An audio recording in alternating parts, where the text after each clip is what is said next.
Hello friends, welcome to Money Osai.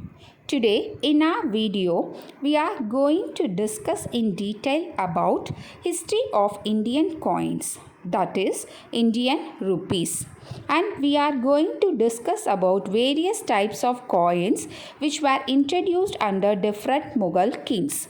We are going to discuss on coins from Mughal period to East Indian companies and distributed after Indian independence. Okay, now let us go into the video. In the first battle of Panipat, Babur defeated Ibrahim Lodi and established his rule in Delhi. This was a big event in the history of Babur. A new kingdom was started.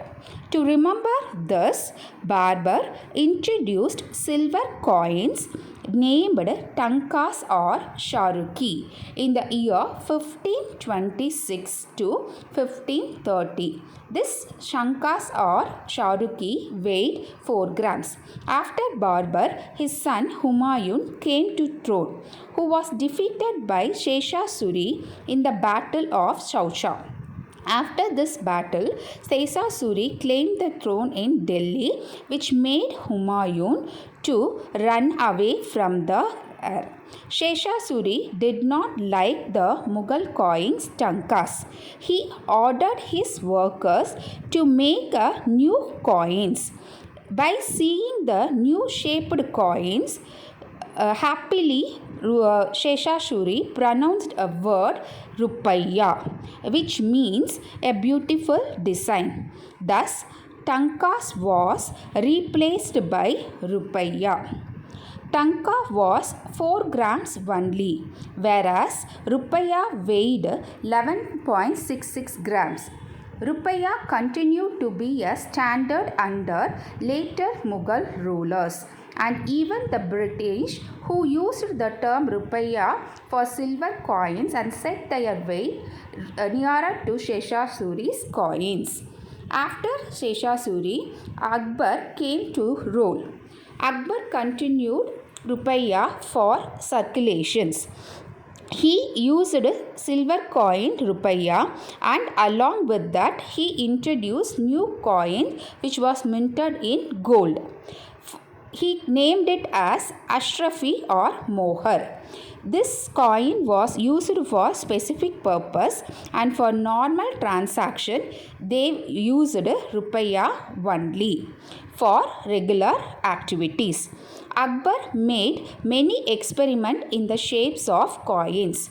He minted circular shaped coins, square shaped coins, and even he designed polygon shaped coins which were called as mehrabi. Then Akbar started preaching Din Ilahi, and he minted coins using the names of the months like February, Quadat, like that in his coins. This was the visible through the coins introduced during his reign. But the work of coin makers was so big in 1605 when Jahangir, the son of Akbar, came to throne as Mughal king. Jahangir was ruling the Mughal Empire from 1605 to 1627. Jahangir had Persian poet in his court, whom Jahangir liked most. So Jahangir started to inscribe many poetic lines in his coins. He also had interest in astrology, which made him to inscribe many zodiac signs in his coins. Jahangir had 20 wives. Among them, his 20th wife was Noor Jahan, whom he loved most.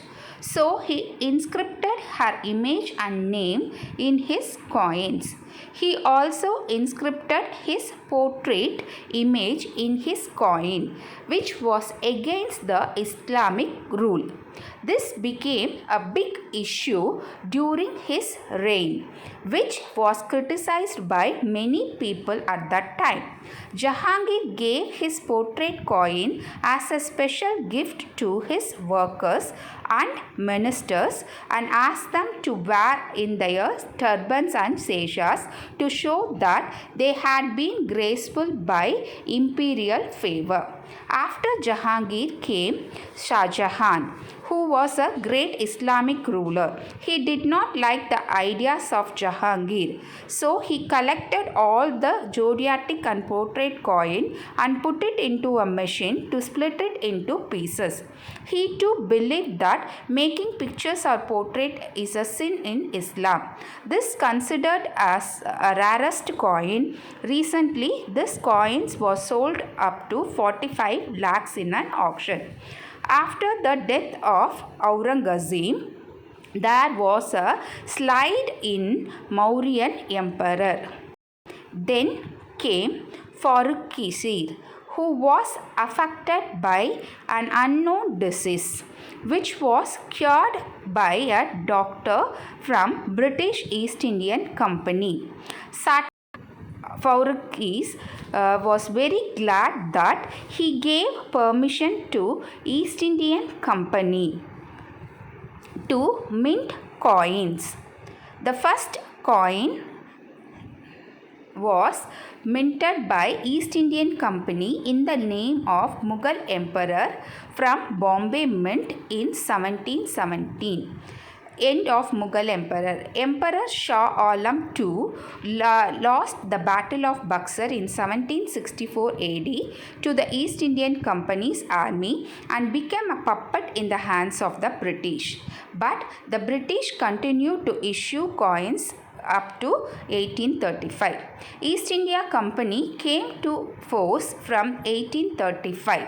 They substituted the Mughal emperor's name with that of English monarch and introduced English legend coins as the official Indian coins. The first coins that introduced was the images of William IV on one side and East Indian Company name on another side. In 1837, Victoria became the Queen of Britain, and from 1840, coins were issued with the images of Queen Victoria.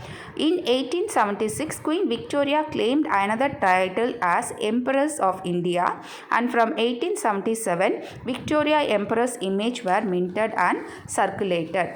Edward VII came to force from 1901. And from 1903, the various coins with Edward VII came to market. George V came to rule after Edward. He was ruling from 1910. His coins were minted and circulated in the market. After George V, George VI came into the rule. In 1936, George came to rule and his coins with his face were inscribed and started to circulate in the market, and only after Indian independence in 1947 his coins were in the market, and it was up to 1950 for 3 years only. This coin had lion face on one side and King George VI face on another side. It was made up of nickel. From 1950, as per the words of Pandit Jawaharlal Nehru, he said, "We are agrarian nations, so we have to mint coins with the pictures of grains on one side and with values of four-headed lion on another side." These coins were also made using nickel. Thank you for watching.